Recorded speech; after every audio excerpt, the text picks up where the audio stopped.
Welcome to ScavTalk, an Escape from Tarkov podcast with a continued focus on development of the game, patch note analysis, theory crafting, and general gameplay discussions. My name is Church. I am one of your hosts. I am a video editor for Airwing Marine and Rock Mom. Oh, wow. And I'm GigaBeef, a Tarkov YouTuber, helping you guys get better at the game. Well, hopefully, anyway. Church has thrown me off with changing the intro for the first time in like forever. And I was with no prior warning. So anyway, welcome back to today's show, everybody. And today we are joined by the illustrious Tower, who is a man of many talents and is a significant contributor to the Tarkov scene, although many people may not actually know his name up front, which, I mean, I'll let you introduce yourself, Tal, but from my perspective, I didn't know of you for quite a while, I would say, despite your work overlapping with a lot of the things that I've become interested in. So thank you so much for joining us. Honestly, the amount of, I think the number of like people that you kind of have got involved with over the years has been pretty nuts, and a lot of people rely on you for a bunch of cool stuff. So let me allow yourself just to, you know, introduce like what you do and kind of what your specialties are, and like how you know, I guess how you got into Tarkov and all of that kind of stuff is usually a good place to start, at least. All right. Well, hi, I'm Tower, like they said. And really, my specialty is kind of just giving the deep dive into Tarkov. I typically just kind of sit down and pick through stuff and kind of work from there. A lot of people make my work sound a lot more important than it really is, but it really is just kind of like being able to sit down and isolate things, which is kind of a rare task apparently in Tarkov. I've been involved with a lot of projects, as you've mentioned. I've been involved with Tarkov Ballistics. I've helped a lot of people debug things. I've worked with the Sherpa program. Long story short, I kind of get around a little bit. Yeah, it's pretty cool. I think what I first heard of you, maybe mentioned by Veritas potentially, was maybe where I heard the first murmurings of kind of the behind the scenes sort of Tarkov society. I mean, there's lots of different people who do lots of things in the background, and I think this became apparent to me when the Tarkov Ballistics website opened up. Like that kind of I don't know, just showed a whole world of people doing all sorts of crazy things that I absolutely loved, and it was insane when that opened up a group, you know, project of people working together to do various things. So I mean, in terms of what kind of stuff that you've done for Veritas, for example, like what exactly would that entail for you? Like what sort of things have you shared with him in the past, and the other kind of examples of things that you do in the community? Really, with the Veritas thing, that was you're referring to his zeroing video in particular. Me and him kind of had a little bit of back and forth over the DMs, a little bit, kind of like really hashing out what's going on, what's the best ways to test it, and how to demonstrate what's going on, really. For those of you who don't know, the FOV and zeroing and all that stuff been a widely debated topic for Tarkov for quite a while, mainly because it's both intuitive but not, and realistic but not in a lot of ways, and it's just a hodgepodge of mess. And really, that's just all it is. It's just like being able to talk with somebody and hammer out my things. Now, the reason why I feel like people have kind of gravitated towards me for that purpose is because I do have a background in precision shooting, and that's kind of one of my passions outside of Tarkov.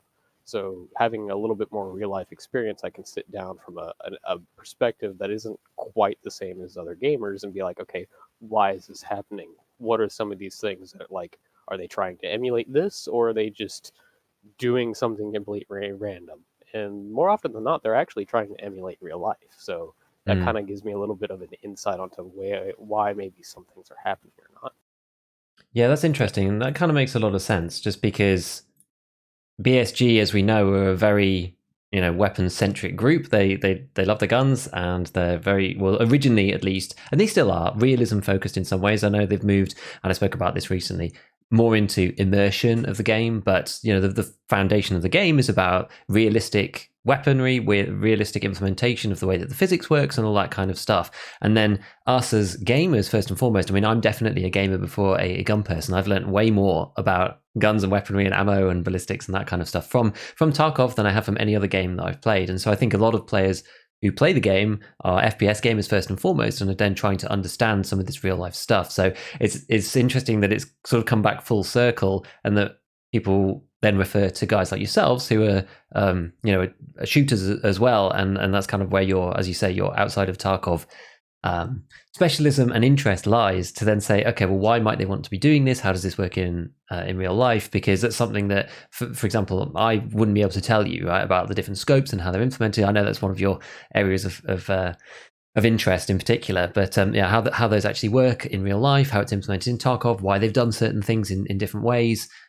Which is interesting, because at the end of the day, they're building a game. It's still technically in early access. They're adding features as time goes on. I mean, and this is the thing, people say, oh, well, it's not, you can argue to the end of time about whether it's an alpha, beta, whether it's technically launched or whatever. But until we had this patch, right, we didn't have realistic bullet drop even. So they're still changing things like that to make them closer to reality. And so it is interesting. It's come full circle. So it's good that you can put that kind of lens on, of exactly how things do work in reality, and then why they might have implemented them in different ways. So yeah, I mean, I think I've followed some of the background work that you've done just through seeing so many people's videos and people talking about stuff, because the information like filters down through the Tarkov community in a bit of a funny way. I see Veritas's videos first, like many years ago, the zeroing one, and I wanted to put my own spin on it, but you slowly collect all of the information from lots and lots of different sources, test some stuff out yourself, see how things work, and then take it from there for me. So it's really cool to get to speak to you about some of the real stuff that goes into making a game like this, and the choices that they might have made. It's good. It's very, very good.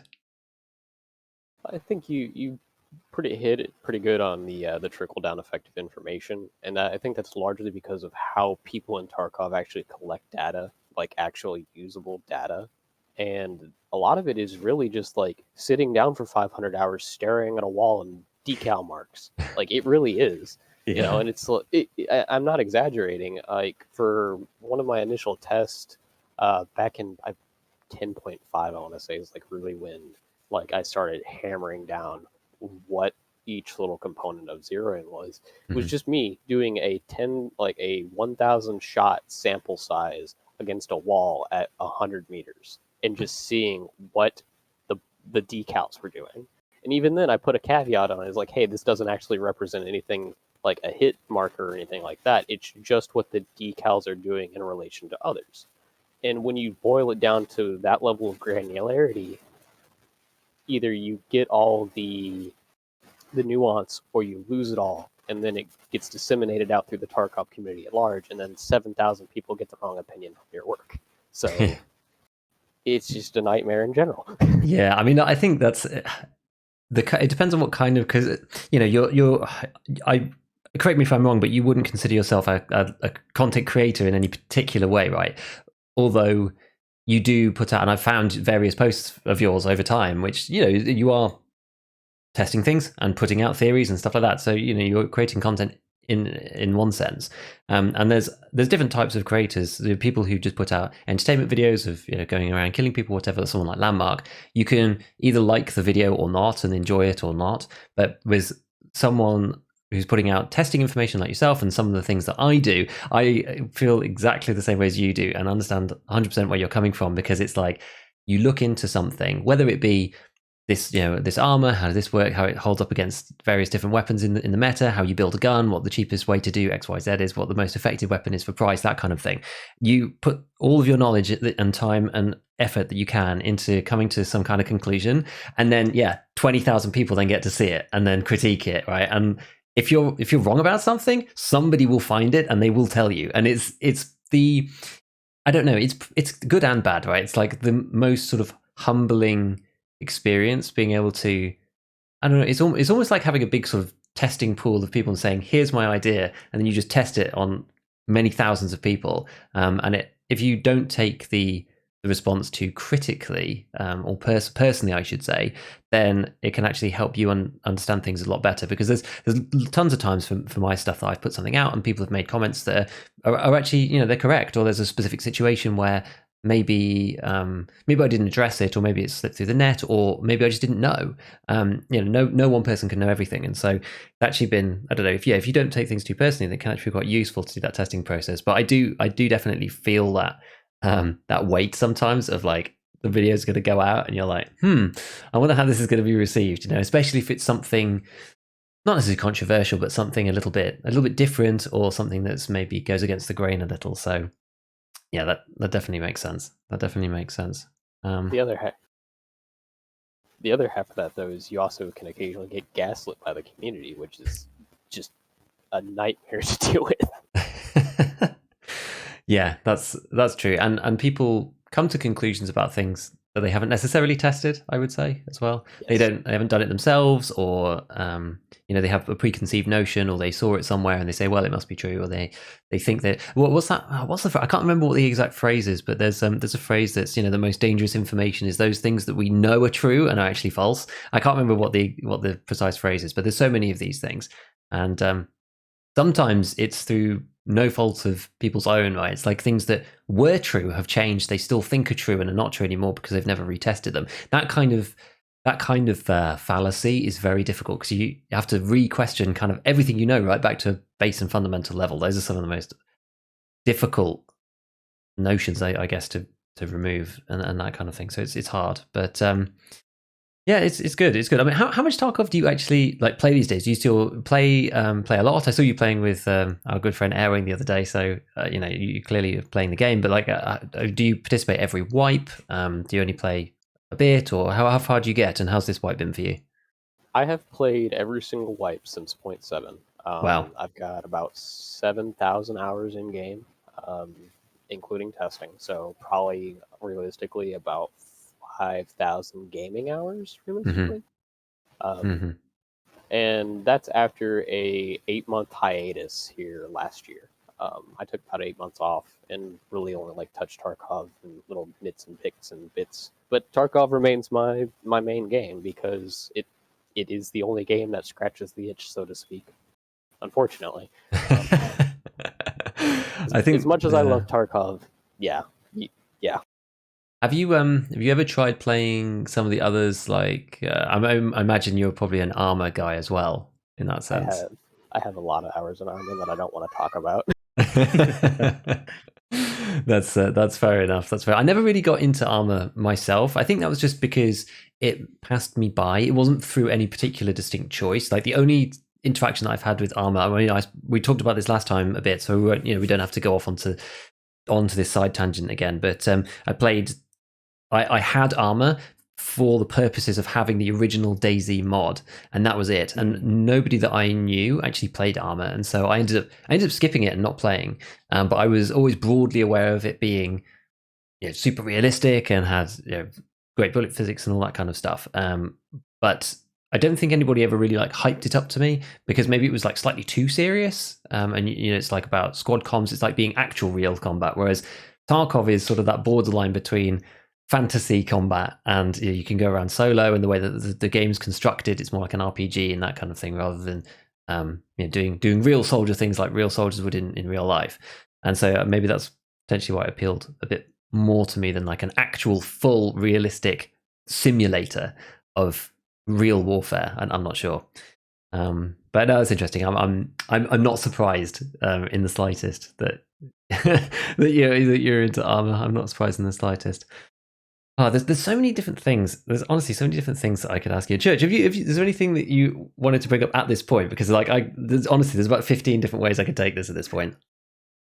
Yeah, something that I was thinking, I wanted to get your take, Tower, on BSG's implementation on Recoil, and I guess to sort of broaden that topic, how the guns handle compared to what they are trying to simulate, which is real life, obviously. And I've talking to someone else who's very similarly passionate about firearms and the game itself, and it's yeah, the whole discussion's interesting to me. But I want to hear what your take is on like because there's a lot of well, let me say two things. One, me and Giga recently got wind of this video where it like showed all the hidden stats in Tarkov and sort of like reverse engineered the game through modding it and whatnot, and so they could play with values and see which each value did and how it affect the gun in terms of the game and whatnot. It was very interesting, but it did sort of like I don't know. It just kind of felt like there was room for improvement in the system. And of course, this patch we got the recoil changes made. So what is your take on that? So I'm actually going to kind of springboard off of what another Hmm. content creator said, Mr. Bodkin. Mr. Bodkin, Lewis Bodkin over at T-Rex Arms and stuff, kind of said it best. Is like BSG kind of needs to pick one or the other. Are our characters completely new to firearms, or are they seasoned former Spetsnaz, former military, player or individuals? Um, and what I mean by that is, in one hand, our PMCs are extremely like ridiculously good at a lot of things, but another thing, it's like very simple things that should be pretty ubiquitous, ubiquitous of most shooters are kind of missing from Tarkov in general. To kind of like focus in on your question as far as like recoil, recoil is such a odd thing in real life because you have two real forms of recoil that are talked about in the shooting industry, and that's felt recoil and perceived recoil. Hmm. It's kind of those things, and maybe I'm getting those terms wrong off the top of my head. But basically, it's like how much mechanical force is actually being applied to the shooter, and how much is that affecting the shooter.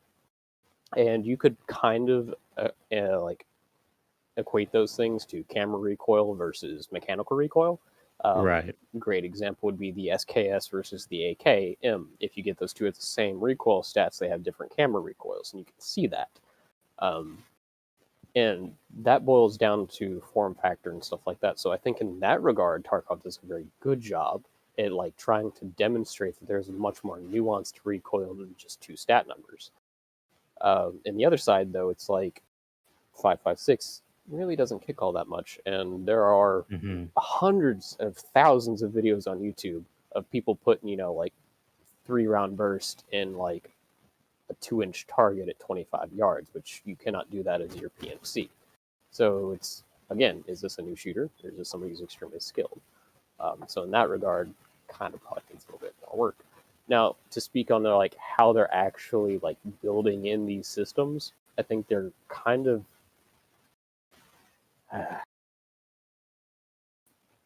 they're in a good place and they can fix it if they really wanted to nail it down. But they're going to have to finalize what they want the game to be, and I don't think they've really done that yet because I feel like as GigaBeef mentioned is like they've kind of gone from like, oh, we want like a really really really game versus kind of a little bit more of a fantasy shooter immersed in real life but still a fantasy shooter.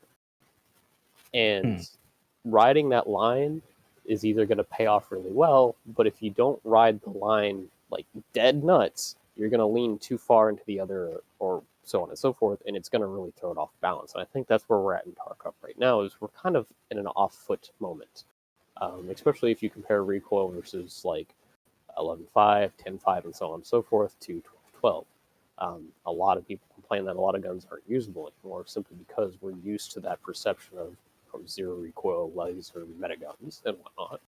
And is that a fault of the game or a fault of the community? That's kind of the which one would you rather pick kind of thing. But Mm. Hmm. that's kind of my perception of it. Me, it doesn't affect my gameplay one way or the other. So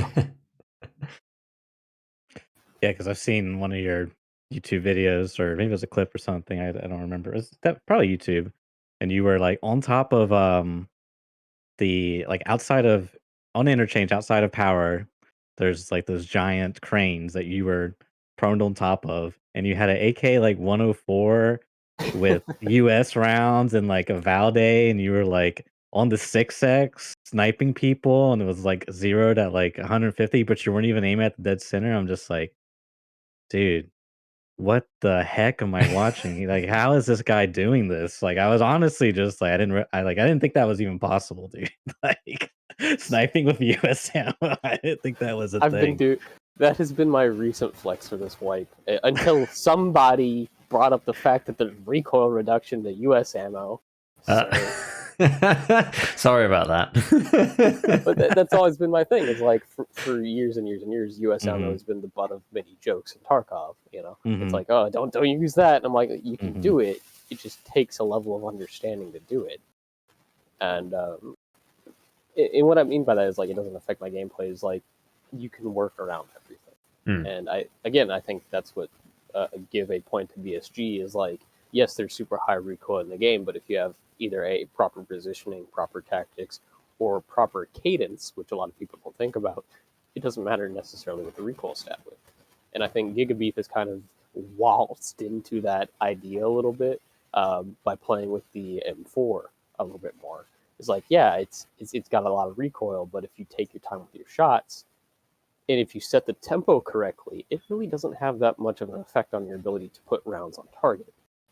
And in that regard, I think it's a very realistic aspect because that's something that's talked a lot about in competitive shooting is your tempo about things and just how to set your mindset up to deal with these altercations that you go through. So again, point BSG for realism on that regard. Yeah, it's an interesting one because it's interesting what you said about the community because the community is still expects, I think, at this point you to be able to full auto players at certain ranges, and the way that people interpret the changes in recoil really is how far now can I full auto someone with the scope on versus how far could I before, when maybe that wasn't necessarily the purpose. And exactly as you pointed out, I made basically a whole video of me using the M4 in semi but still having the ability to use full auto at point blank, and it was honestly fine. And I think I was talking about this on my stream the other day. People were talking about different guns and that kind of thing, and I said, look, honestly, the weapons, like, people love watching gun videos about in Tarkov. It's some of the most viewed videos that you can make. But weapons in Tarkov, genuinely, if you're using a certain class of weapons that are effective in general, as a broad sense, it constitutes probably 10 to 15% of the actual like game between two equally skilled players. Like, it really is it's over emphasized, right? Like, whether you're using the AKM with a decent suppressor and it's kind of it's all right versus the mutant versus the M4 versus the SCAR, the MDR, like, you can kill anybody with anything, and the time to kill is not very high in EFT. And if you, a lot of the fights, you catch someone off guard and the other person's not looking, and they die. And in that regard, it's only a certain small subset of fights where you're both equally skilled, and the recoil makes a difference there when two players, one person kills the other person slightly quicker because they get a few more shots on target. But most people are using relatively similar guns with relatively similar ammo with similar time to kill, and it doesn't make as big a difference as people think. They see the recoil and they worry about it a lot, because I think, and in some ways it is fair enough, because it's one of the few things that you can actually control outside of just playing more and getting better at shooting. About map knowledge, it just takes a long time, right? Whereas you can say, well, I can watch this video and I can make a really efficient gun, and I can get a gun with really good stats that feels great to use. That I get that. That's fair enough, because it's something that you can change, and it's an information thing as opposed to like a skill or a knowledge thing. So that makes sense why people obsess over it, because they can actually control it. So that's true. But I still think that there's an overemphasis. You can really use any of the good guns and kill people. And to be honest, you can even use some of the bad guns and kill people. I recently did, just because a lot of people were asking me, and it ended up being quite fun, the weapons tier list. I thought it was too late to make it, but I did it anyway, because who knows what's going on with Tarkov content creation right now. It's a complete mess. And so I was like, whatever, we'll just put it out anyway. And it was much harder than I thought to do, because so many of the weapons are situational. Something's really good in a particular scenario, but not in others. It's like, how do you compare these things together? It's so difficult, right? And like, I was like, well, I'm going to do all of these categories at once, and just come with an overall ranking for these things. Boy, it is hard. When you're trying to list them for the effectiveness, but also how efficient that weapon is. It's like, well, where do I put something like the RSAS? Like, you wouldn't ever really buy it. So even though it's technically better than something like the SR25, I'm going to end up having to put it underneath because like you can't access it and all of this kind of stuff. And the comments were hilarious. People's comments on it were either just like disagreeing in a funny way, disagreeing in an angry way. Like there was a few people who were very, very annoyed with certain things that I put in certain categories. But one of them really stood out because, and that's what reminded me of the Arse House, is because he said, you know, the Arse House is like obviously S tier. I would never buy it, but I get loads from the moonshine scav case thing. I'm just like, dude, you'd never buy it. Like, I would never buy it. That's why I didn't put it at the top. You know, it's like that kind of thing. It's like, but it's sort of. I think the thing that I've learned from that is to maybe hone down into something. I saw when I was looking around what other people had done. Jesse had done one about. I think it was he did a tier list under like maybe 100k or something, like best value guns, something like that. And I was like, oh, that's interesting. Didn't think much more of it. And then after doing this one and doing the full recording, I was like, I can totally see why he did that, because you really have to like. I think it's much better to hone in on a particular aspect and say tier list for this scenario rather than something else. Because yeah, how do you rank like the 153 against I don't know, the OPSKS, for example? Like it's really tough, right? It's like those two things, they do very different things. And the one thing that it does well, the other one does very badly, and vice versa.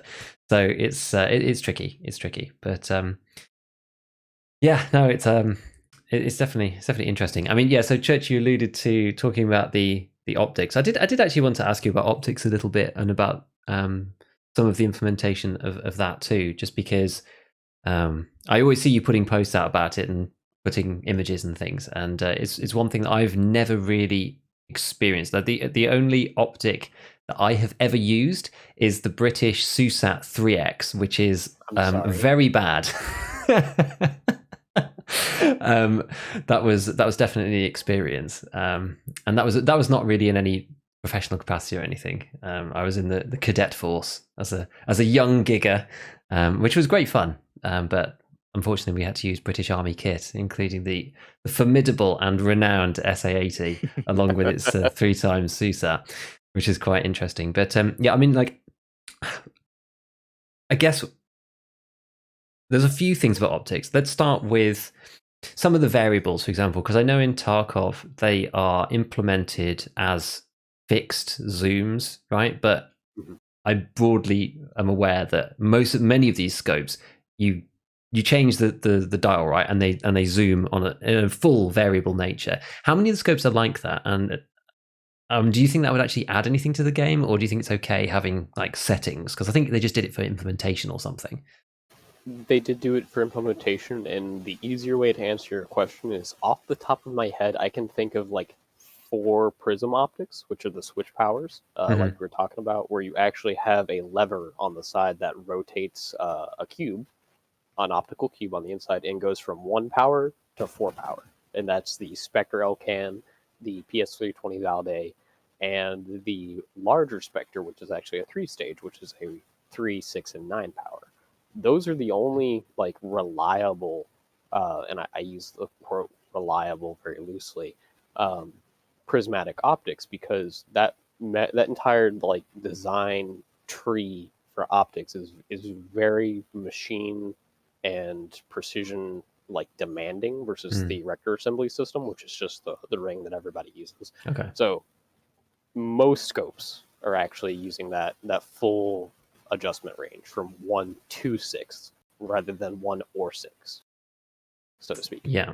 Okay, that makes sense. Because I do actually miss that a little bit. I think did PUBG. I'm pretty sure PUBG had full variability where you just used the scroll wheel, and it was one of the things that I actually missed the most when I first came to Tarkov, because I had to assign a key to switch optics rather than using, because now obviously I use scroll wheel to do other things, control speed of character and all that kind of stuff. But that was I remember distinctly sitting down with the controls being like, where is the variable, and why can't I fit it on my mouse wheel? And then realizing, oh, everything's literally, it's just clicks. It's lots of clicks to make them work. I think there's that one Soviet scope which is even, what is it, 3, and then the reticle illuminates, and then it's 12. I can't remember what the exact. P59. Yeah, and then it goes click, and then it illuminates, and then it zooms, and then it illuminates, and then it comes back. Like, it's one of the most undervalued scopes in the game. It's actually quite a good optic in Tarkov, in my opinion, but it's just so clumsy to use because of this like reticle illumination feature, which is kind of a shame. But But yeah, no, it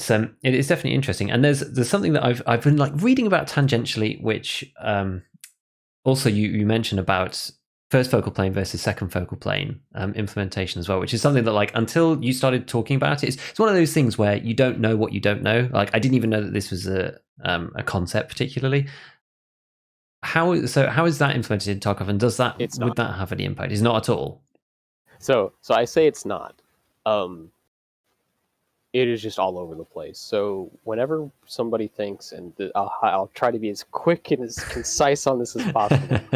Whenever somebody thinks of mil dots, they think of that dot means 100, the next dot means 200, the next dot means 300, right? Which is not the case, because if you load a 9mm bullet into one gun, you're no longer shooting 100 meters with your second dot, because different ballistics, right?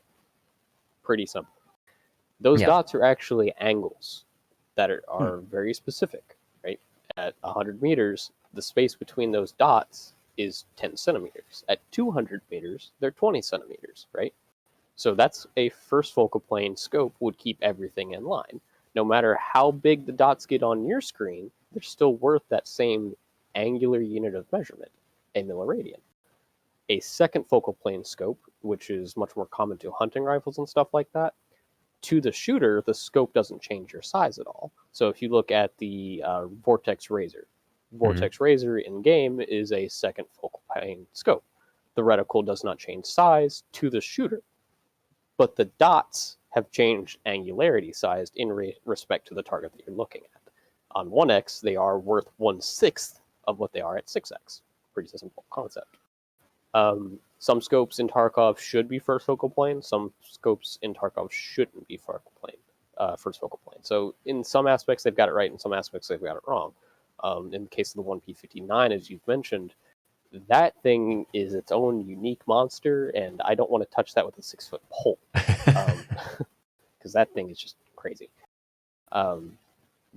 Could they fix it? Yes, because Tarkov uses individual reticle pictures for each of the reticles. So when you do have reticles that change, for instance, the EOTech video, those are two separate JPEG pictures. They're not like blown up scales or anything like that. So if you wanted to, you could actually do a first focal plane reticle setup on Tarkov as its existing structure.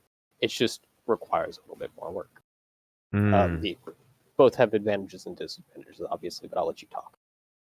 No, that's fine. That's very interesting. That is very interesting, because it was something that I didn't really know anything about, and I started to have a look, and really for the uninitiated IRL shooter or something, it really, to me, it was the most obvious difference was as you zoom in, the actual reticle, diagrammatic stuff that you see, the numbers and all those things.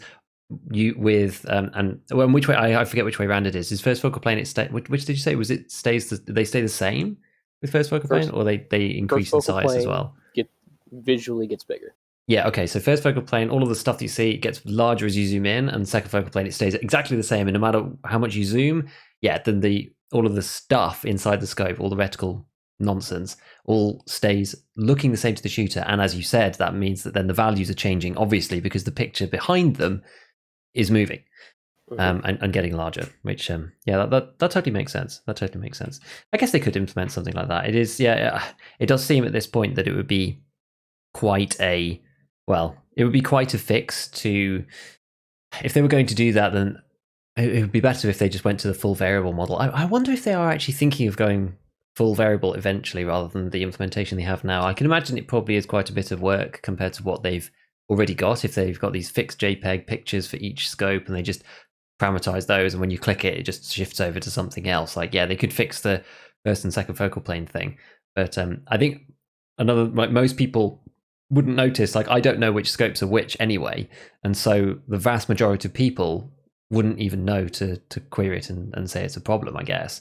But I definitely did notice the lack of variability, so that would be something that would be nice for them to adjust, to be honest, because it is a little awkward sometimes, especially, and it really to be honest, it puts me off the 6s quite a lot. It's I've never been a historic massive user of the 6x until starting to play Lighthouse, because I always thought that it was a little much. I normally stick to the 4s myself, but if you could actually use them as variables, then it would make them much better. It would honestly make them much better. It's just there's no doubt it would make them much more usable, and I think people would use them on a wider variety of maps. So that'd be good actually, just to get more gear to be used more often rather than putting them down into a niche role. Because there's especially a couple. The last thing I'll say about it is there's a couple of those ones in the 34mm mounts which just don't ever get used, right? Because they're like enormous telescopes. Now, do they start off IRL being super powered and then they vary from that to something even more crazy? But like some of them are just nuts, right? You can see across like half of woods and it's still too much. So that's a little bit more on like design issues with the map in Tarkov, and a reality of modern combat in general. It's like, generally speaking, shots aren't taken outside of 300 meters in most combat situations.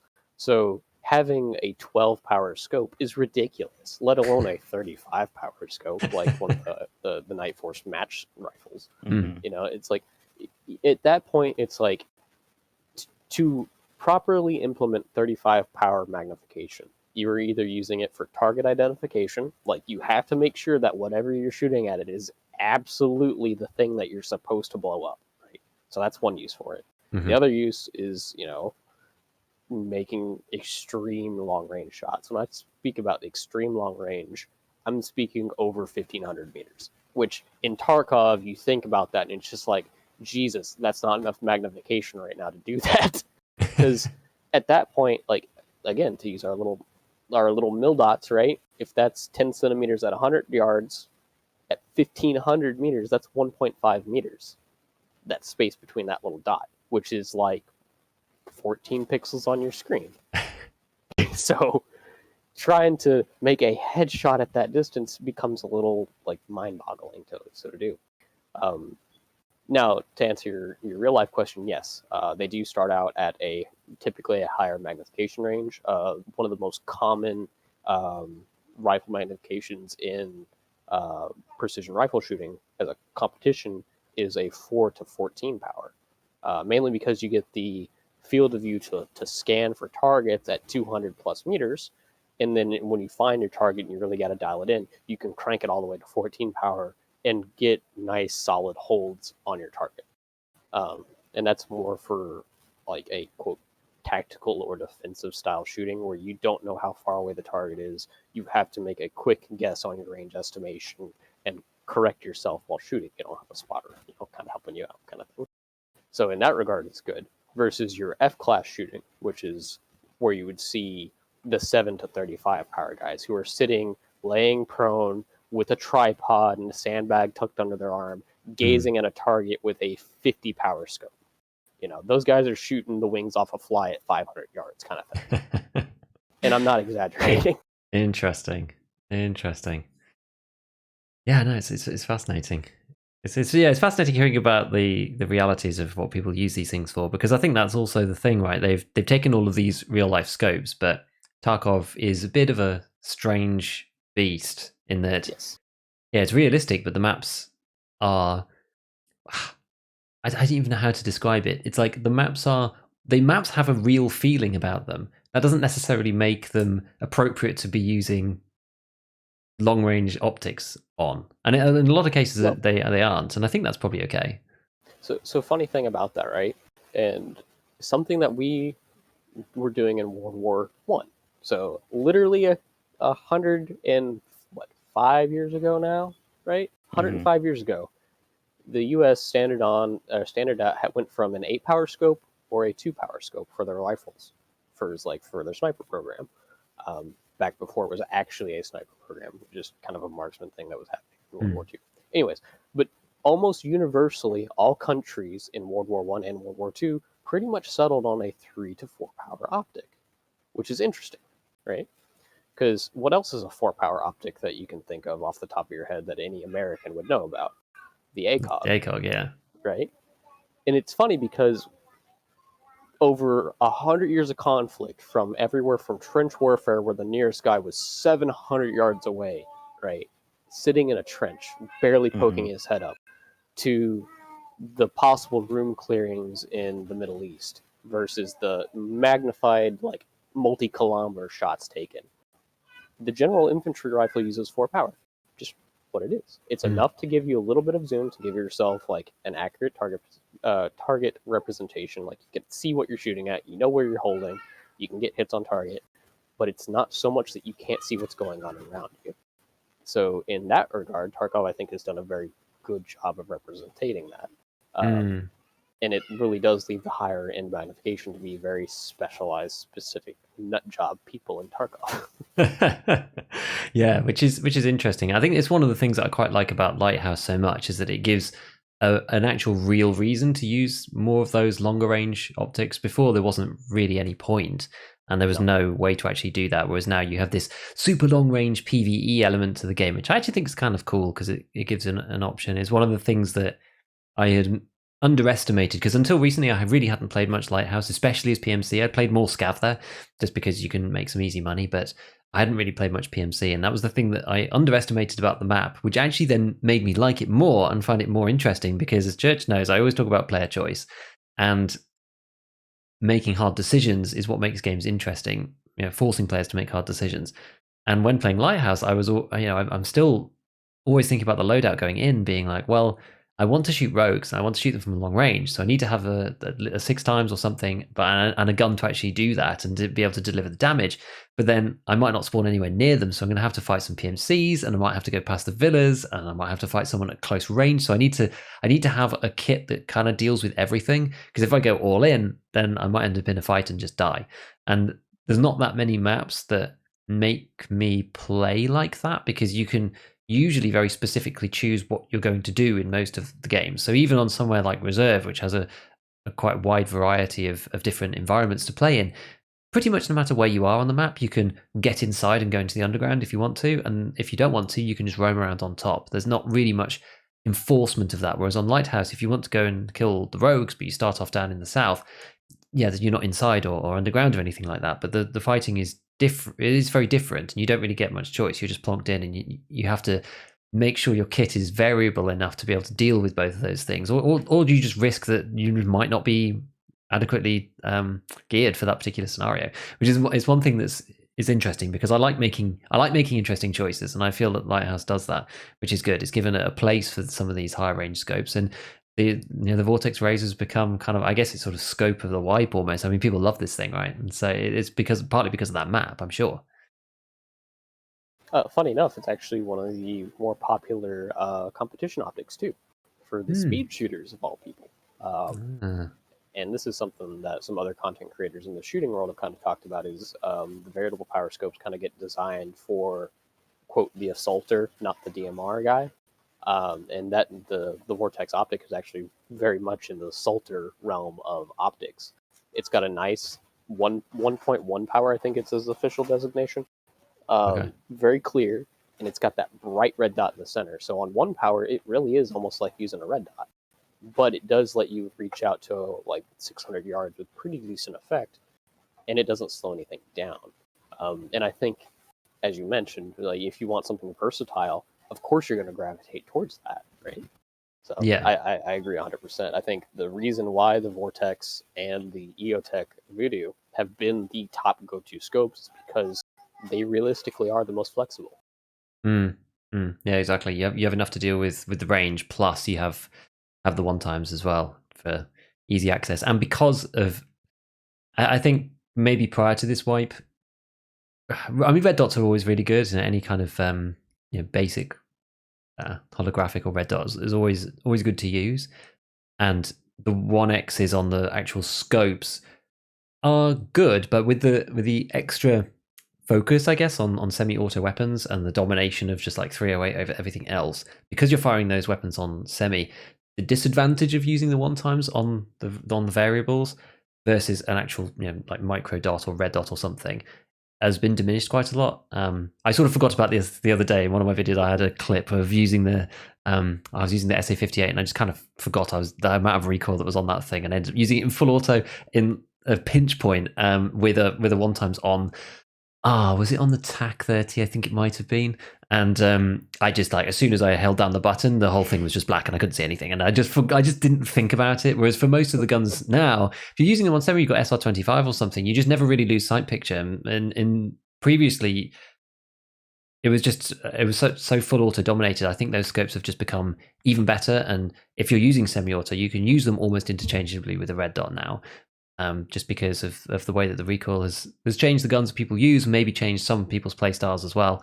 It's interesting. It's interesting what kind of comes in and out of the meta depending on, you make one tweak here and it changes so many different things about the guns first, and then the knock-on impact of what that means, and the type of fire people are using, and then the scopes because of how you use them.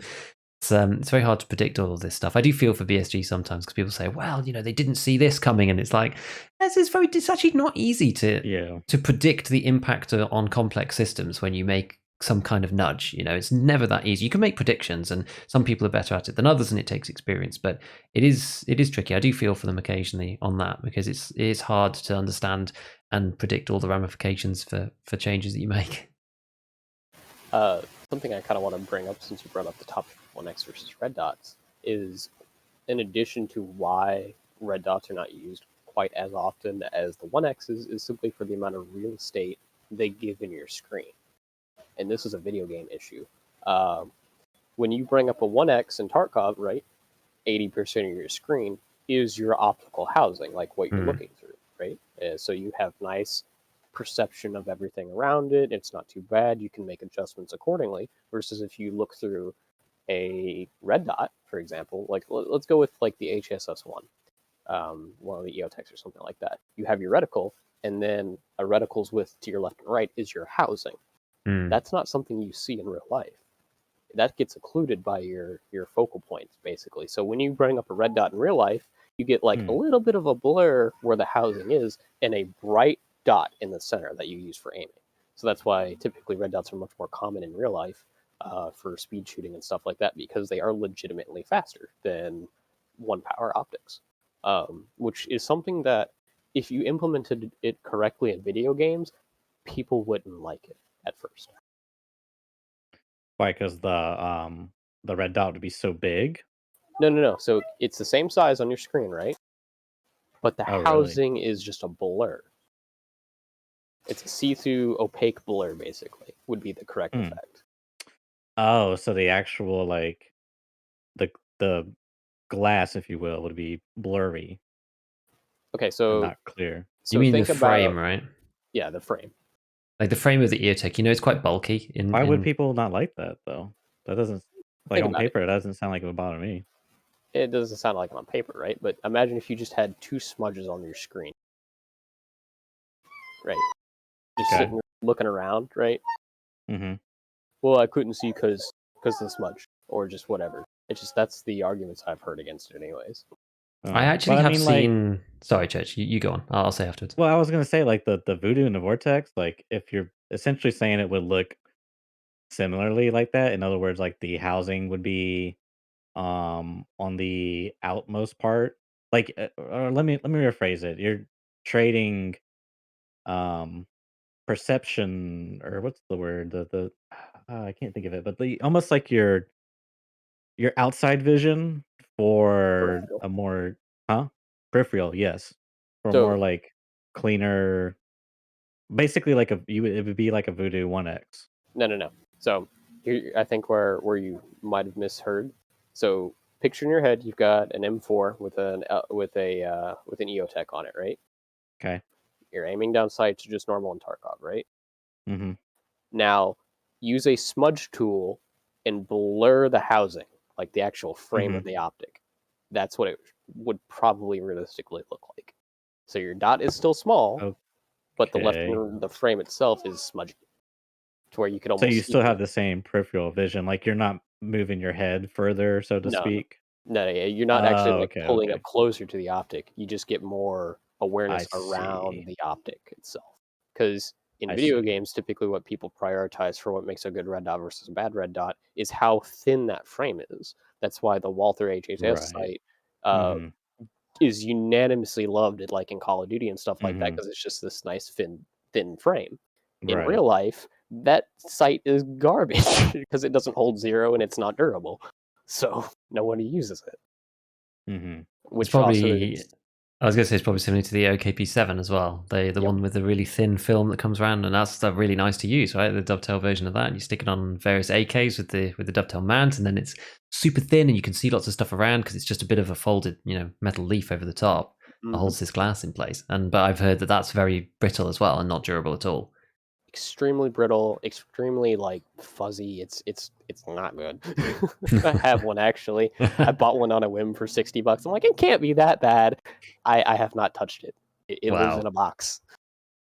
Yeah, it's definitely interesting. I have read about this before and seen some potential implementations of this, and it's difficult because it's we've talked previously about implementation and feel versus how things look on paper. I mean, we talked about this mostly when the semi-auto fire rate cap came in, and the original implementation of that, which was if you click too fast, you just don't shoot, and then they changed that to it shoots at the max rate if you click too quickly now, which it feels, I mean, people argue about the cap, right, whether it should or shouldn't be there, but if that feels miles different to the other implementation, even though technically speaking, they're quite similar, but one feels really, really bad, and the other one feels, I could use this, is okay.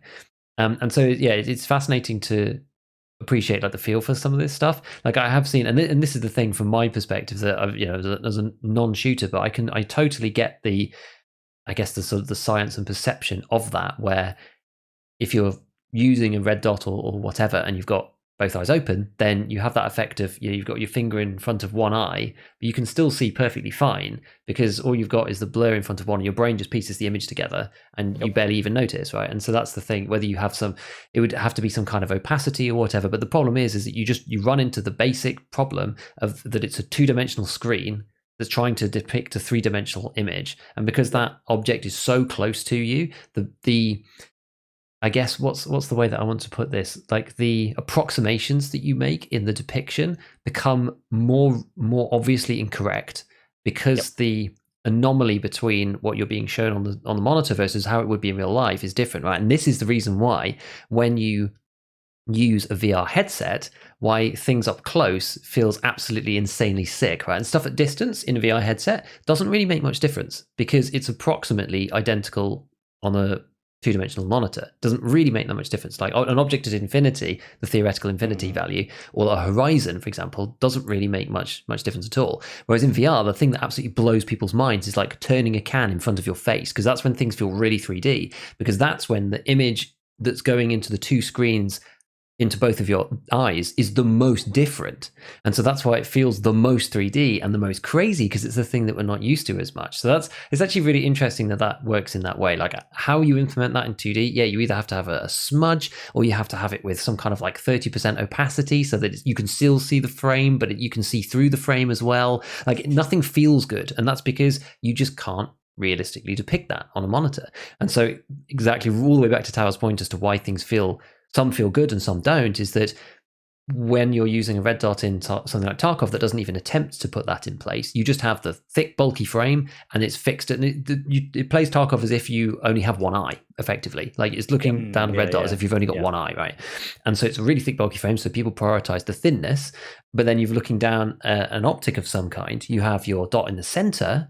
There's nothing else around it. Feels really nice. You don't have anything else in the way. There's no other housing or anything like that.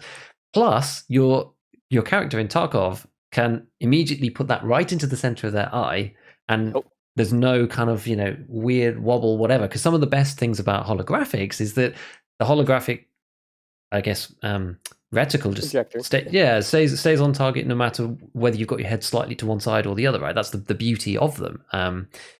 And so there's some of these things that are missing from you can't really implement that. How do you even implement looking down an actual optic? The only experience that I've really got with that is, as I said, the terrible SUSAT, which is maybe not the best example.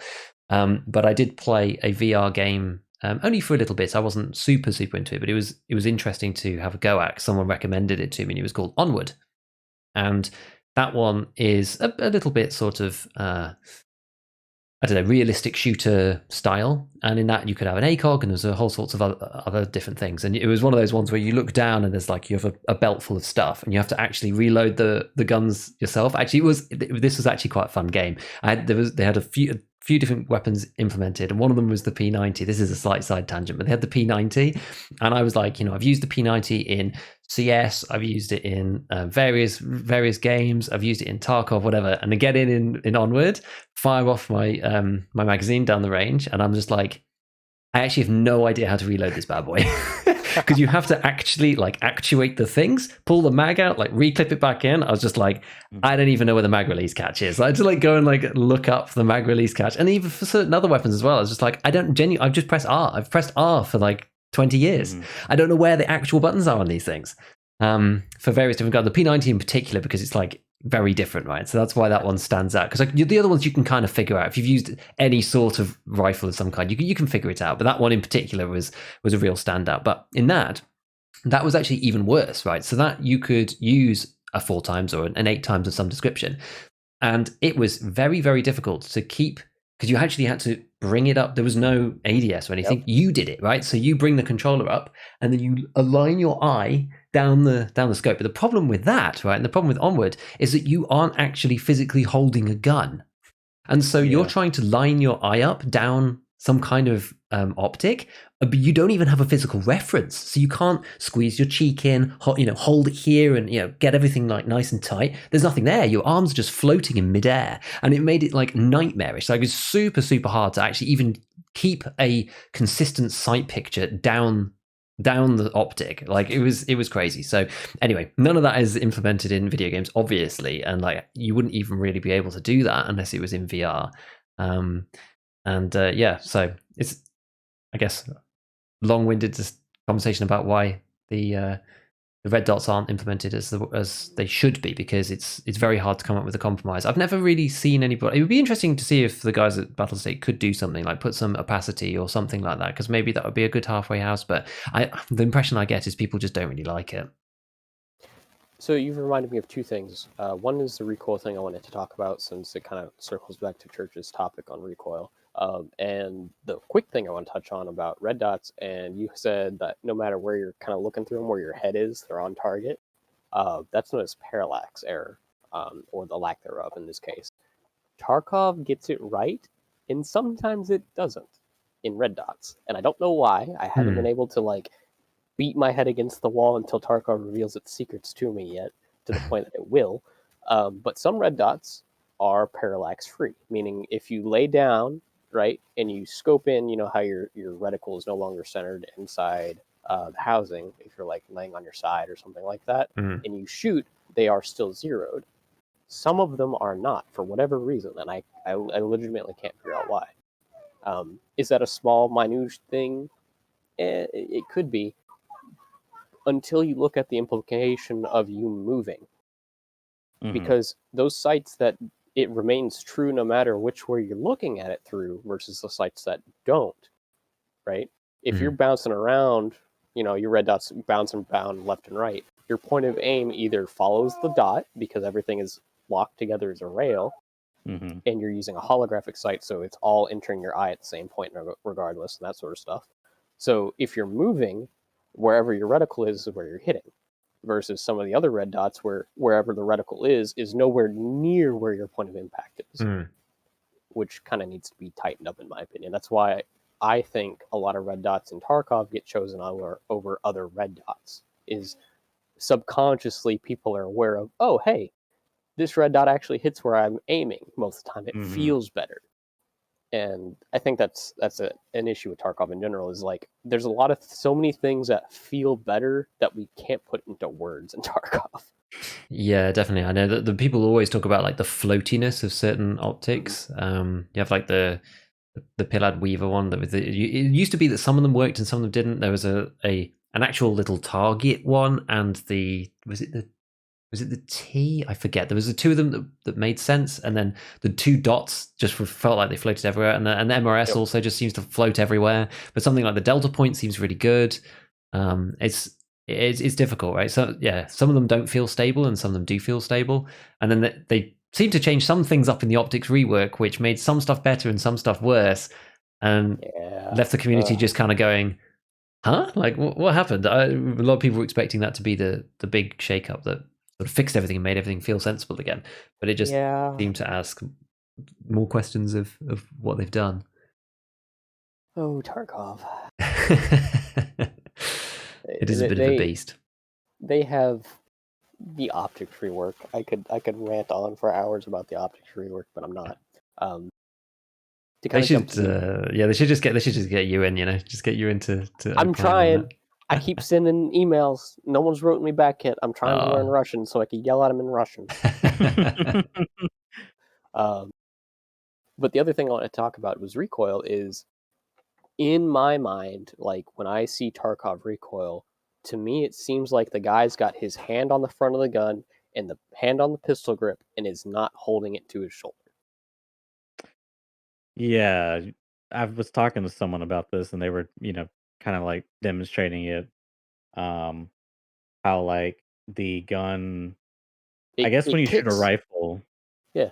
Yeah, go ahead.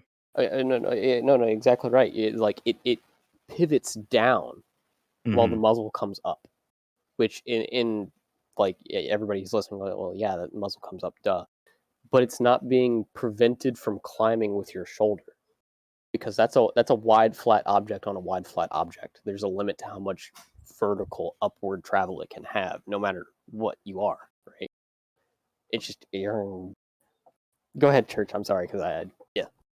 No, you're good. I mean, I was gonna say the same thing you're saying. I mean, it's like, yeah, it's like I guess the only like they kind of do simulate this, but like gun sh- your gun should be moving backwards into your shoulder, and then your shoulder and upper torso should be moving with that force a bit, and then that would be like the slight rise in the muzzle, because you sort of have that shooter stance where you're kind of like hunched forward just a tiny bit into the gun. And I think that's where like a lot of people say like, oh, the M4 has too much recoil because it goes straight vertically. But I don't know. That's just like, I don't know how else you would simulate that in a way that's like not,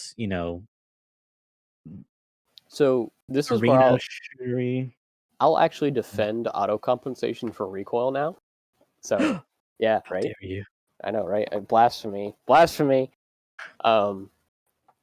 Yes, for the most part, the shooter is controlling recoil as far as like how it operates and yada yada yada. With pistols, that is absolutely true because you only have like 1.5 points of contact on a pistol, right? You're gripping it by the bottom, and it's using your wrist and your fingers and whatnot as a fulcrum.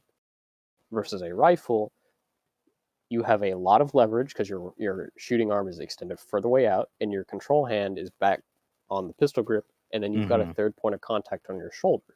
Right. You're controlling the recoil with your stance, not with your muscles so much, generally speaking.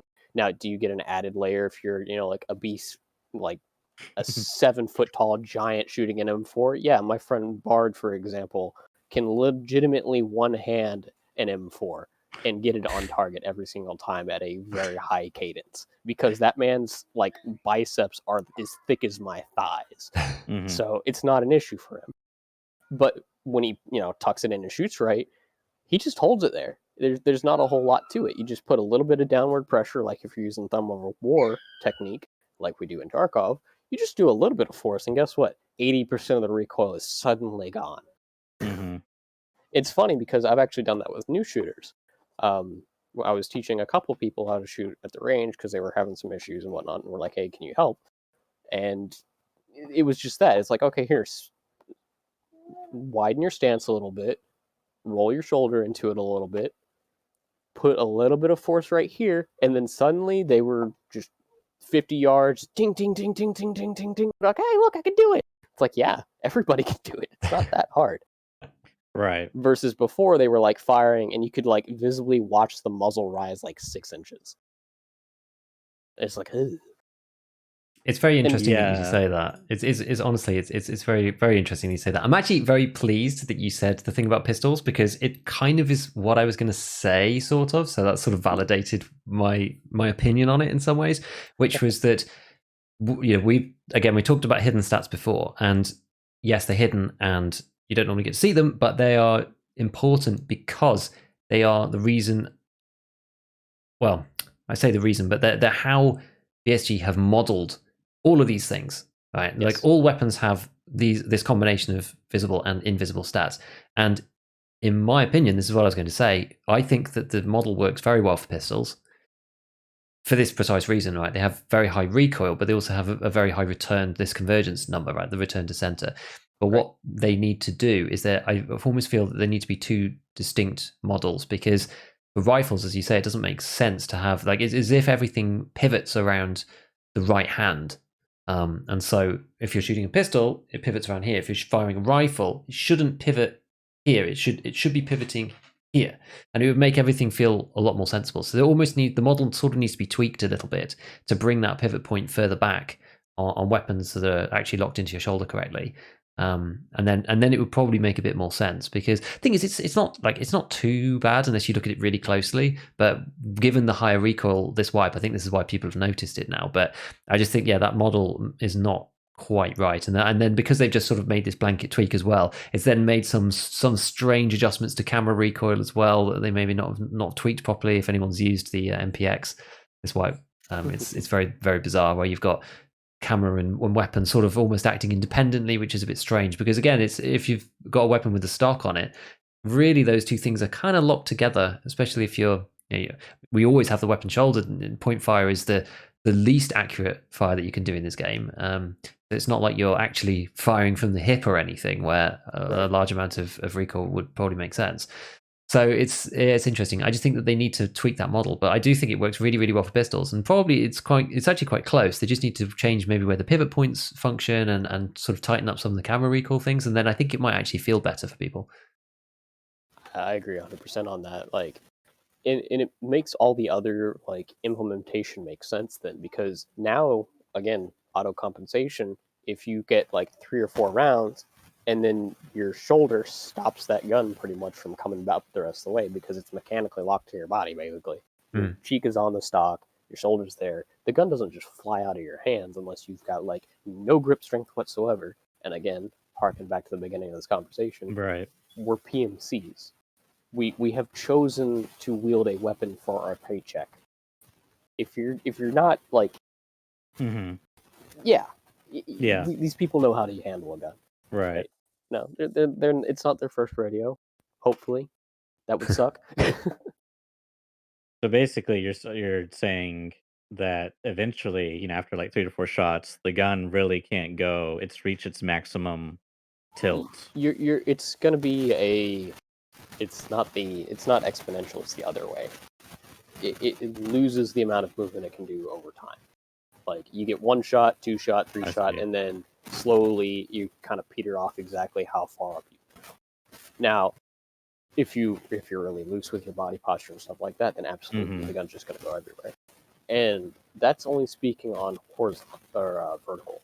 Horizontal is where most people who actually shoot full auto struggle with, because it is much harder to lock in the horizontal plane, the left and right spread of a gun than it is the vertical, because vertical is controlled with your shoulder and that downward pressure. Left and right is your floppy little wrist dangling in the back, holding onto the trigger for dear life. Right. Yeah, it's interesting, because that reminds me again of a conversation that me and Tao actually had, because I was talking at one point, I think it was maybe on the podcast, about using, or maybe it was on stream, I'm not sure, but about using the ACP vector. And about some of the, because that's actually on the hidden stats, has actually got quite a bad horizontal recoil, and you can feel it when you try to use that weapon.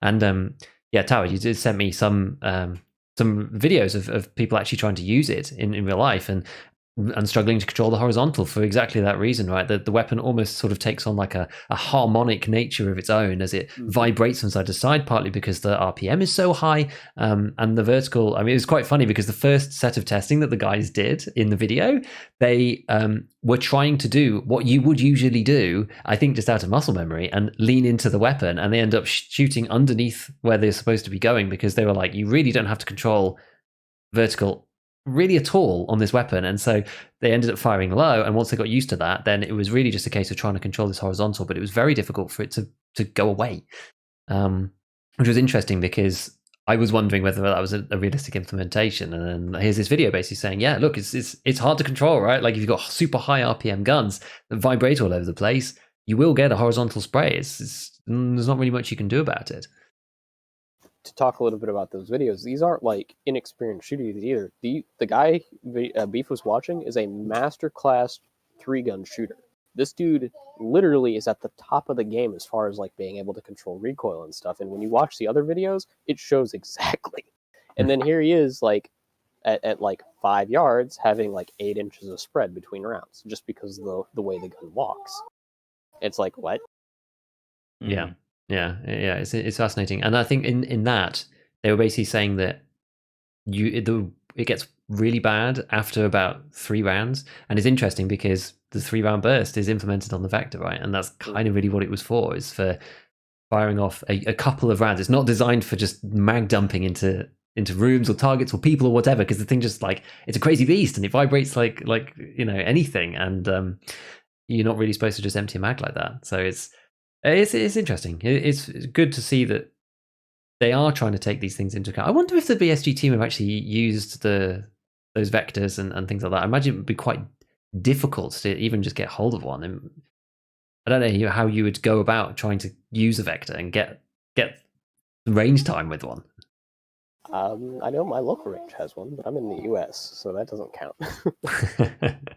yeah, exactly. I think Nikita's has mentioned before about I don't know, he always kind of like looked up to the States in terms of its ease of access of these things and stuff. And he said that, you can go to and get various Eastern guns in over where they are, but there's a lot of weapons that they don't get access to, or it's difficult to get that kind of access to just because of that divide. So yeah, I don't know. I'm not sure. Maybe they went on a field trip or something. Who knows? But it also speaks a lot to how much research they do into this stuff, though. Yeah, 100%. Which I think gets underappreciated by the community substantially. Yeah, I agree. And even just the way that they,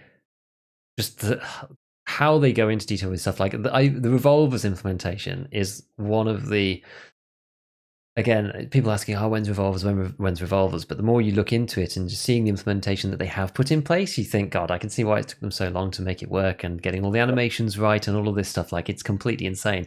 The ability you can turn the cylinder and close it back in again. You can fire one and then have one shell be removed and replaced, or all of them if you do the quick reload. Like, it's actually crazy. Like, now you can actually play, and I've seen a couple of clips of this, you can play Russian roulette in Tarkov now properly and spin you spin the drum around so that you don't know where it is, and then people pass the gun back and forth. Like, I've seen some hilarious clips, but now that's even possible because they've realistically implemented the thing, which is insane. And they didn't need to do this. It's the same thing with all the weapons jam animations. They did not need to do that. The game is, I don't know, for most people, probably more annoying with this in the game, but they wanted it and they wanted to put that in. And I think when people ever question BSG's motives about the game and things like that, they should remember these things, which they're not necessary for a complete game. They're not necessary to get to 1.0, but they have these like red lines that they want this stuff implemented in the way that they want it done. Like, can you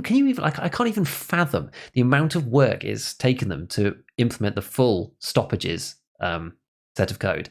Like, it's crazy. Every gun has its own unique animations for all the stoppages. Like, it's mental. It's actually mental. And that's only one of the stoppages, because like, I think all we have right now is failure to extract, I think is basically it, where stovepipes or like sticks out the side or something like that, or a misfire, like where just the hammer follows through and it doesn't hit this primer hard enough or stuff like that.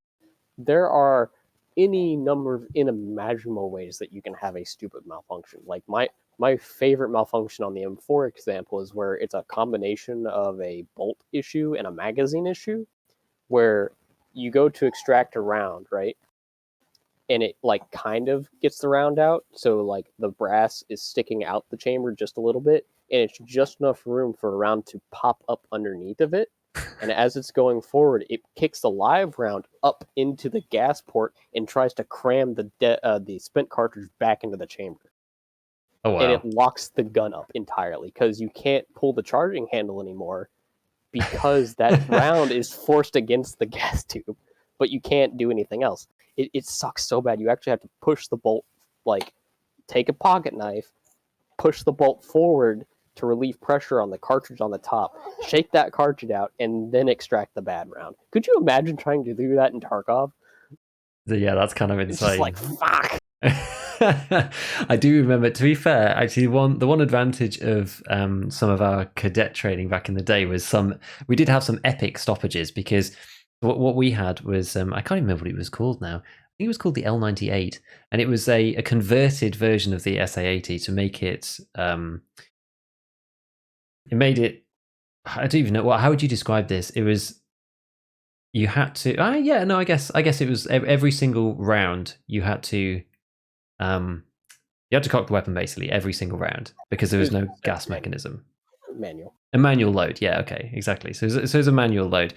But because you basically like giving all of these weapons that now have no gas parts, are incredibly heavy because it's based on the SA80, and are probably the army reject weapons in the first place, and you're giving them to 14-year-olds who are doing drill practice with like empty casings or whatever, just to try and like get this stuff to work. A lot of people just could not cock the weapon correctly, and if you're not swift with that, you end up with exactly that. You end up with like 3 different cartridges like stuck inside the mechanism, and then you can't pull it back anymore because there's just loads of them all just rammed in there, and you have to do all sorts of like unholy magic to like take the mag out and like be like sticking stuff up to try and get them to fall down through the mag port and stuff. I do remember those days quite fondly. It was quite funny. But yeah, I don't even know how you do that in Tarkov. It'd be crazy. I can't wait for failure to extract to happen, to where the case is stuck in the chamber, but the bolt has let go of it. So the round is like sitting there stuck inside the gun still. Those are hilarious. That's where you see the guys like take the M4 and take the buttstock and beat it on the ground while trying to rack the charging hammer, where they mortar the guns. Yeah. Significantly easier to do on an AK. But just imagine you're in a firefight, or you're observing a firefight in my case, and you just see a guy like run around a corner and just start beating his gun against the wall going, come on, extract. And we joke about this, but those moments in Tarkov, while extremely frustrating, are also some of the most hilarious and most Tarkov moments. Like, I remember I was in a fight with a guy, pistoling, right? And he stopped shooting like 3 rounds in. And we both paused for a second, and I shot him in the face. Because, I expected to be dead because he got the drop on me. Yeah. And he expected to kill me because he got the drop on me. And I go and I pick up his gun, and there's a cartridge sticking out the top of his pistol, and I just couldn't help die laughing. I had an almost exact same experience in Gate 3 on Factory. I think they were trying to extract, and I was chasing them, to be fair, and they turned around and they fired 1 round of the shotgun, and then that was it, and then I killed them. And I picked up the gun, and exactly that. There's just this huge shell just stuck out the side. I'm like, oh, I see what happened here. Poor guy, he's just trying to extract. Unfortunate. Yeah, exactly. And he's had a failure right at the end as he's trying to leave, as someone is bearing down on him through the Gate 3 door. Oh my god. Oh, good times. Yeah, you're right. It adds that element of uncertainty, and some people don't like it because the thing is, Tarkov's not competitive in that sense, right? It's like random stuff happens, and it's about how you deal with it and whether you're expecting those things or not. And sometimes, as I keep coming back to what Nikita said on the other podcast when he was talking about various things that they were doing, where he just said, sometimes you just suck. And that's that, sometimes it just happens. It's not a perfect, clean sandbox to play in. If you want that, you can go play CS or something where you don't have all these random things, right? It's very, very knowable, very analytic, very precise. You know exactly where everyone spawns, all the angles. You can pixel peek like 2 pixels through. There's spots like that on Tarkov and stuff, but it's more chaotic than a lot of other games because of all the random different factors and scavs here, and you've got stoppages there, and random stuff that happens. It's cool. I like it. I like the way people adapt to these things. It's funny, and as you say, it makes good moments too. So it's decent. I really, really, really want to talk about Marauders and switch up topics. Sure. Have either of you guys seen or heard about this game? I have heard about it just because it's very difficult not to have heard about it. Okay. Because everyone's bored of Tarkov and everyone seems to be playing it. I have not actually seen really anything of it. I have seen it. I actually first heard about it when it was first released. And it's recently come back on my radar. 1 second, I'll be back. My daughter, a little bit. Yeah, no problem. Yeah, I want to say I do remember like someone like a Rock Tick posting a video about it like a year ago or something. Really, I don't know. Maybe it was like in It didn't even come into my radar. yeah. Well, I remember seeing it. I mean, yeah, and it was just like it kind of looks like the same, but maybe it was like in like close pre alpha or something. I don't know, but anyways, I've been playing it and Mhm. it's pretty fun. It's basically Tarkov. Like the I shouldn't say that. Everyone's gonna be like, "Ree!" It's the Tarkov formula, right? Mhm. You know, you ex looter shooter extraction gameplay. You know, you spawn in on the map, you loot stuff, you shoot stuff, you extract, and then you have the separate game, which is your inventory management, your stash, and your quests with traders and upgrades. It's basically the Tarkov formula, But like right? the cycle as well, right? Exactly. Yeah. Yeah. Yeah.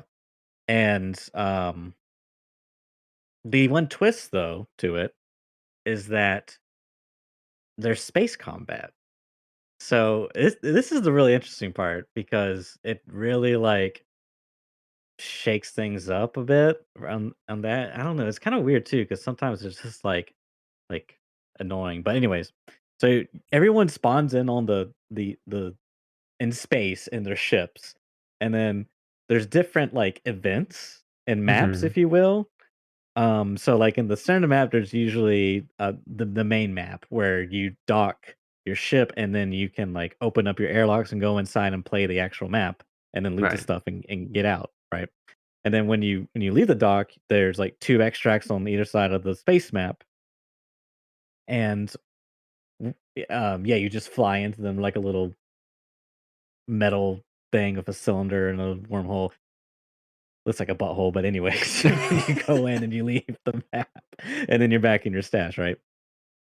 However, there are, like, NPC ships, and I know you can board one of them, and this is the interesting part of it. So when it comes to the space part, you have your crew, which if you're playing solo, it's just you, and you you you're physically in the ship, and you can, like, move around stuff, and it's there's escape pods you can take, but the main thing, of course, is these viewports that you can look out if you're like a passenger and see what's happening outside in space. And then you got the gun that you can, operate and use the mounting gun on your spaceship, and then of course the piloting mechanism, right? Mhm.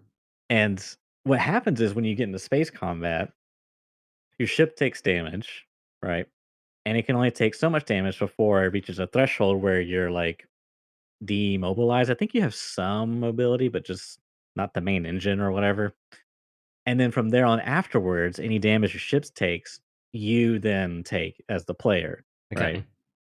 So you could like potentially die in your ship, but there's sort of like two ways around that. You could um you know, dismount whatever you're operating and then go and grab the fire extinguisher and go down to the engine room and then put out the fires.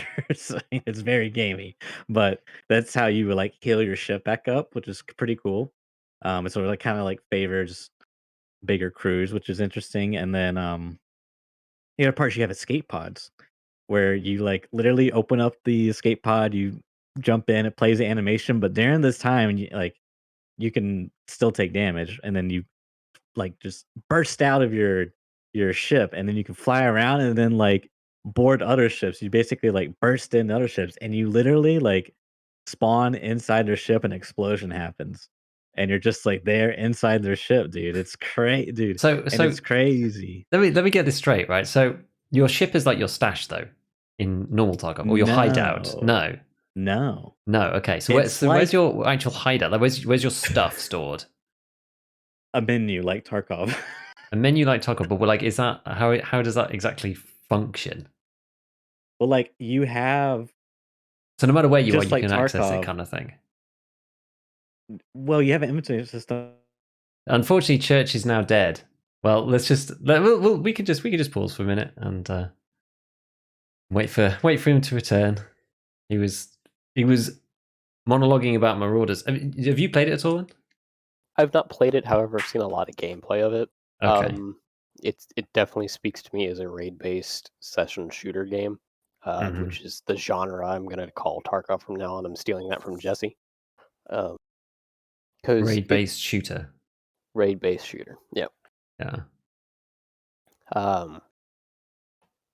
Because yeah, it's it. I hate this because it's more of like the gaming industry as a whole more than anything than this game in particular. But it's got a lot of good ideas. It That's does. good. It's got a lot of good ideas. I'll see it in 7 years. Because the thing is, the cycle has lots of good ideas as well, and I do like when there are new games coming out in this genre that are trying different things or interesting things.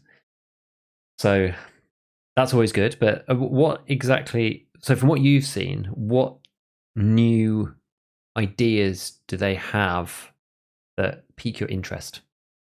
Let's put it that way. So it's pretty much all very close in combat. It's like fighting on a submarine for the most part, which I really enjoy as far as like a combat aspect. I think that it really it takes factory as a concept.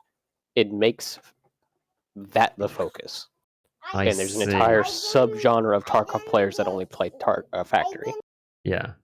I slowly feel over time that I'd start to become more like that, but I like it.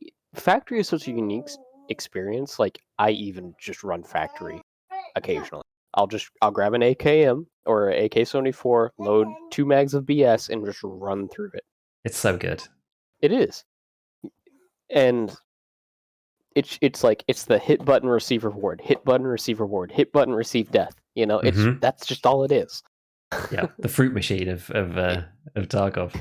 The slot machine of Tarkov. Yeah, it's like head eyes, two thick kits. You know, I love it. But it's always just a unique experience, and that's what Marauder does really well. I think. I think Okay, that interesting.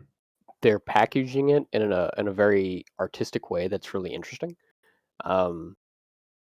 Yes, that's also cool. It does have the self wipe system, kind of this siege mechanism and whatnot, which is always interesting and cool because if you want to do that, you can do that. Um, but as Yes. far as like any new ideas, I don't really think it does anything super new except for packaging it in a new orientation. The aesthetics are nice. You get, World War II guns in space, the future punk kind of aesthetic, which is always interesting. That's cool. It doesn't take itself too super seriously. It has fun with its concept, which is good. And in the gameplay, from what I can tell, seems like it delivers on what it's trying to do, and I think it's going to be a great game in 7 years. Fair enough. Fair enough. I mean, that sounds interesting. Because the thing about for these games coming out, the interesting thing for me is just seeing like what people changed, what's new, what's different. And I think the cycle thing, for most part, people were like, it's the way the raid session functions, right? You're in, and you're out, and it's just this one continuous raid, and so it feels really fluid, and there's no loading times, and it's just such a different thing to EFT. But Marauders works in a very similar way, I guess. Like you queue in and you load in, and then everyone starts at the same time, that kind of thing. That's what I've seen as well. Church is back. Church is back. Yeah, my PC blue screen.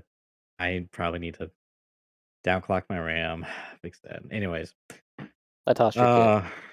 Yeah, we were just talking about thanks. it. I was seeing a bunch of Marauders gameplay, and we were just discussing the formula and how it's very similar to Tarkov, but I think the main takeaway was that it's almost like factory style gameplay in essence, but brought in as the full game kind of thing. Definitely in the map, it's definitely like that very close quarter combat. The ratacombs, so to speak. Yes.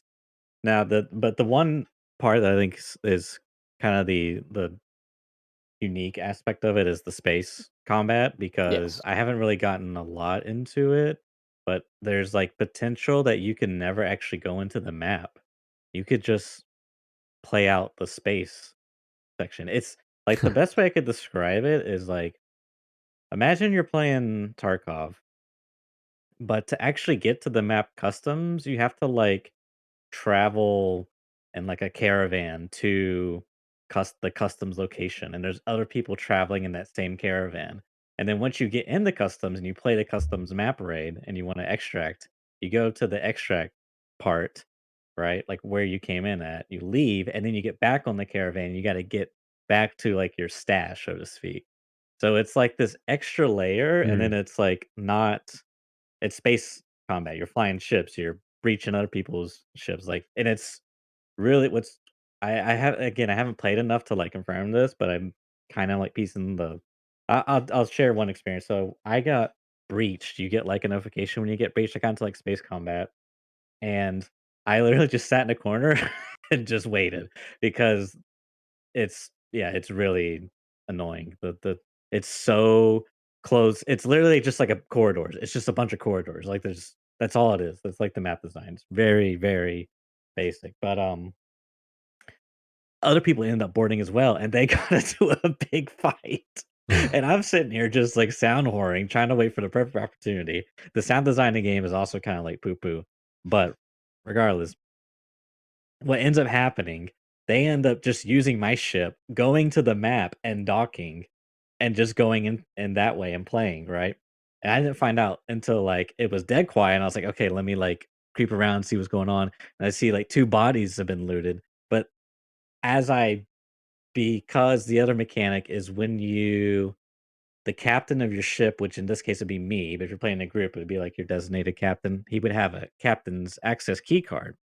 And that key card he can use to unlock the what's it called? The breach doors of the raid back to the ship. And it's like so your entrance and extract is the same, and it's that one door, and everyone has a different door, so to Mm. speak, around the map. But you gotta have the key card to use it once you're inside the map, right?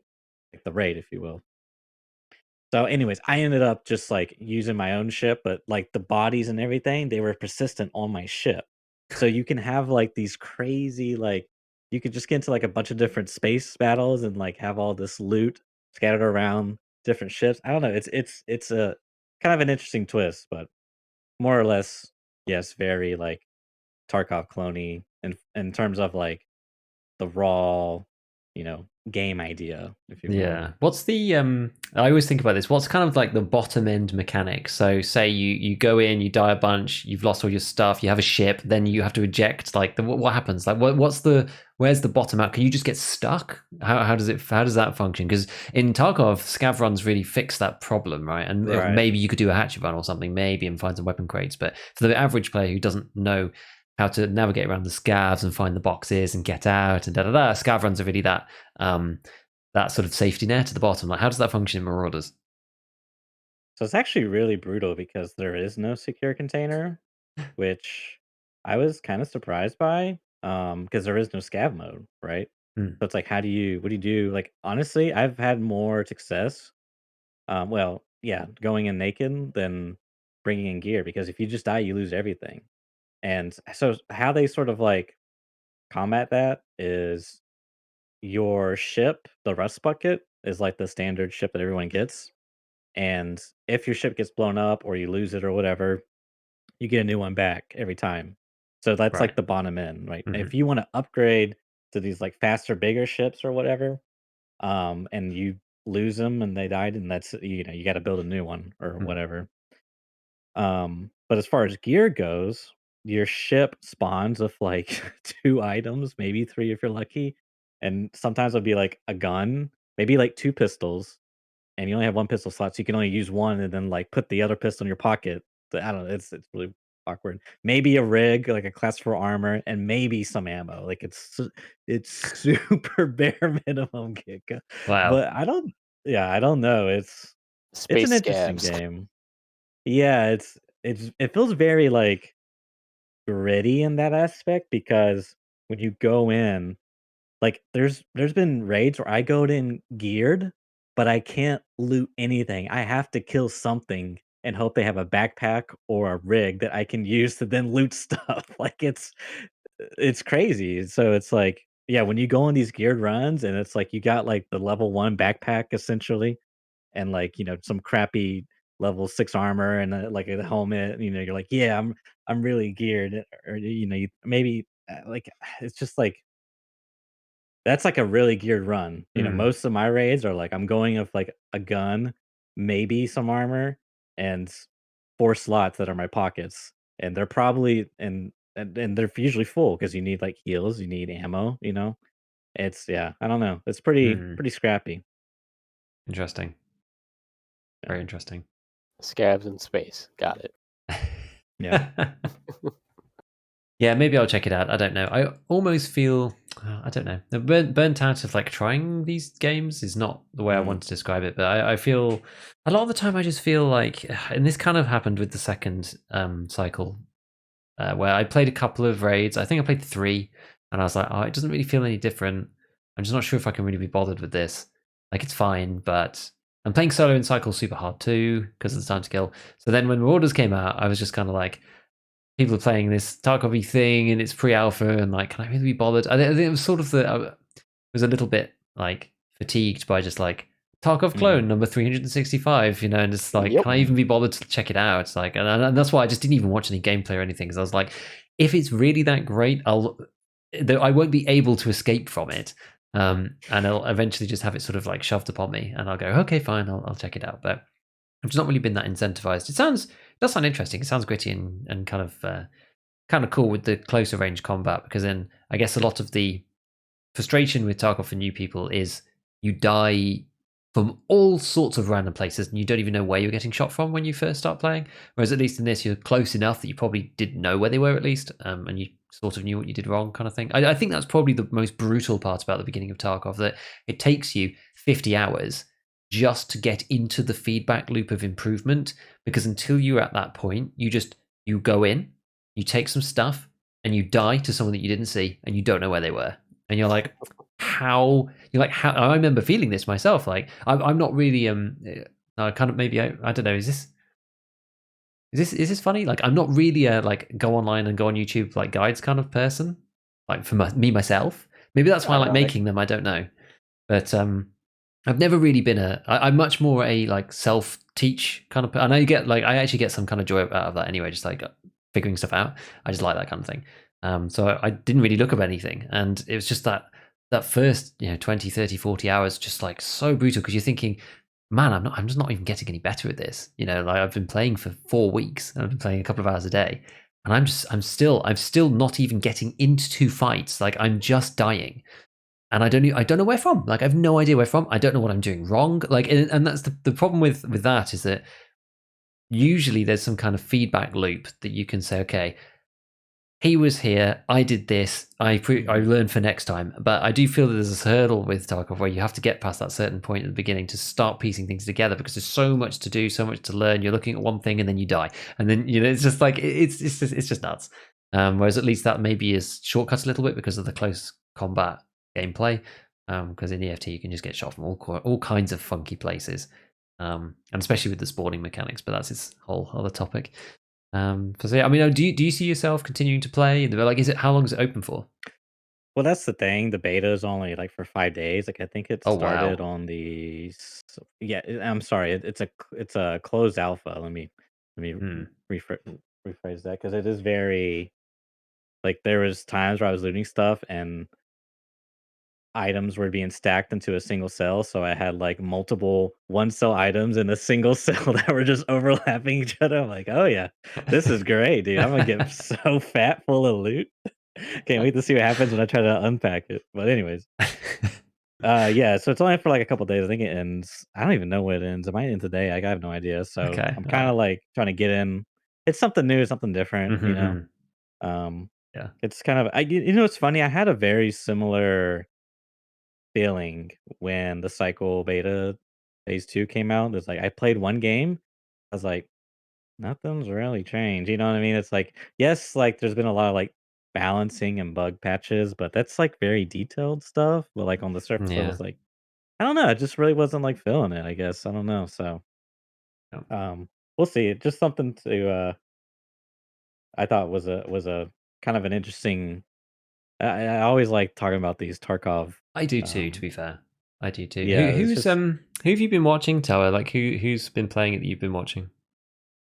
Mostly Jesse and Veritas, to be honest. Okay. Um, just kind of their perspective. I watched a little bit of Arctic and stuff like that. But Mhm. in pretty much anybody that wanders across my dashboard, Huh. I'll sit down and I'll watch it and be like, "Yep, nope, seen this too." Fair enough. Yeah, I guess they'll probably talk about it in their cast. I'm guessing. After DayZ and now Tarkov, I'm extremely jaded as a consumer of content. Mhm. Where I'm just like, no, sorry, it's not a finished product. Go away. Yeah, I Oh, do know yeah. what you mean. I do know what you Yeah. mean. Like we've been talking about a little bit about DayZ, and yeah, we won't go into it, but we're at least I'm kind of thinking about dabbling again back into it. It's work in progress because you have to figure out like where to go, which servers to play, and all that stuff. I'm definitely thinking about it again because I played it years ago and tried to play it again recently, and it was a tough experience playing vanilla. So, but I think there's community servers that make sense and are good and things. So it's a work in progress, but I'm kind of intrigued to go back to that. So and that's the thing for me now. I'm always more excited to go back to some of those old games that have been developed out more. The community's got hold of them and they've kind of taken a different direction than I am necessarily like alpha testing a new Tarkov clone. You know what I mean? That's sort of how I'm feeling now. Maybe that's just because I'm getting older. I don't know, but I feel like that's maybe more interesting. I think I've also been burnt quite a few times by pre-purchase, pre-alpha, pre-this, pre-that, pre-the other. I mean, there was one time especially. I mean, we were talking. I mentioned Eve in chat because we were talking about space, and I quite like I like space games and things, but I normally only play single-player space games. But there's a series, the X series, which is a fantastic series of games. Actually, the old ones are brilliant. And the one I spent most of my time playing was X3, and it's basically a solo space economic simulator game, really. So it's got combat, but you can like build stuff. But because you're on your own, it's a much easier environment to kind of control from a development perspective. And they brought a new game out called X Rebirth, I think it was, and I was like so excited because it has been years since X3, and X3 was fantastic.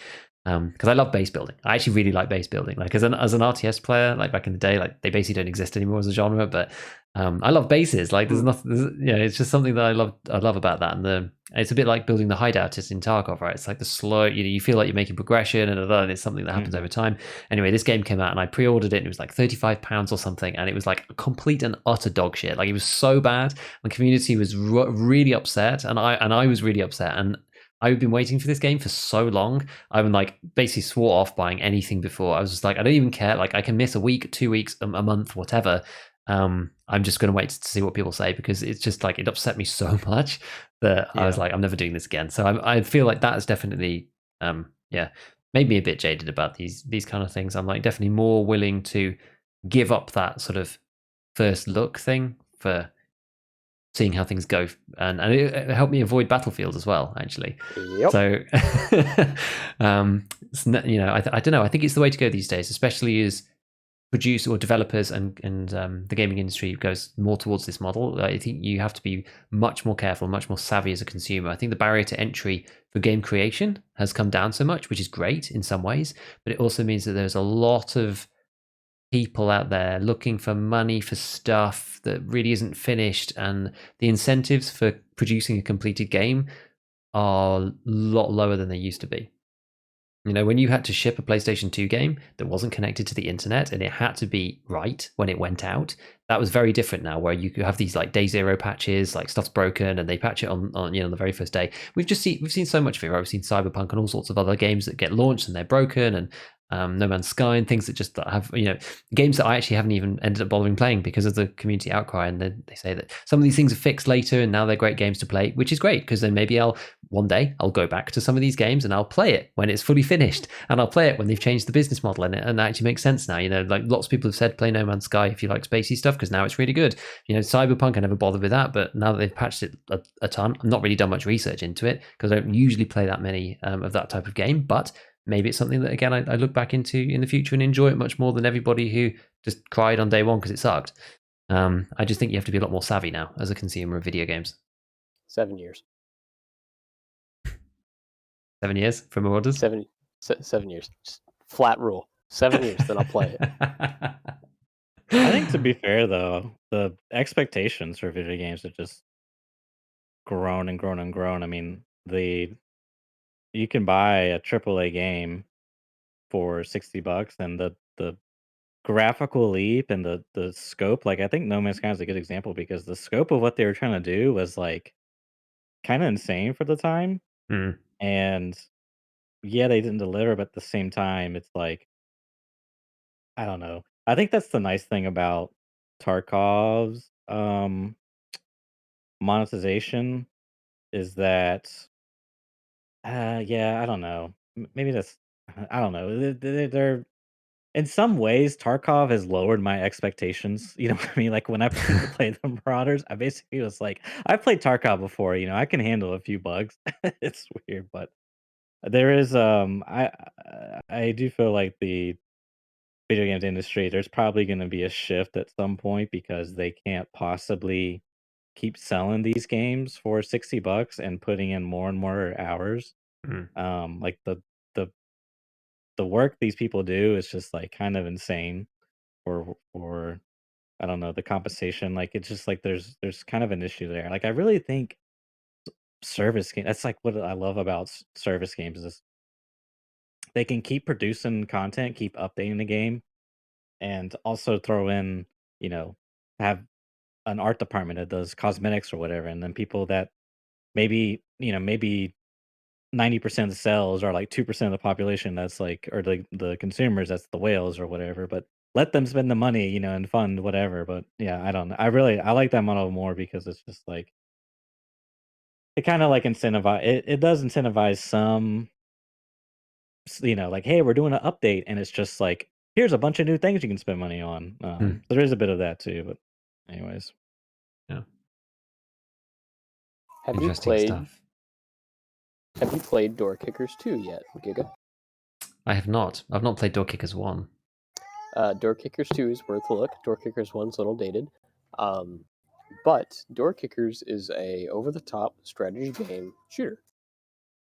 I And think I it's have seen focused it. I it think I've is seen it, focused but on room clearing and stuff, and Mhm. it's pretty cool. You can actually learn a lot about like how to play Tarkov from that game actually. Mm.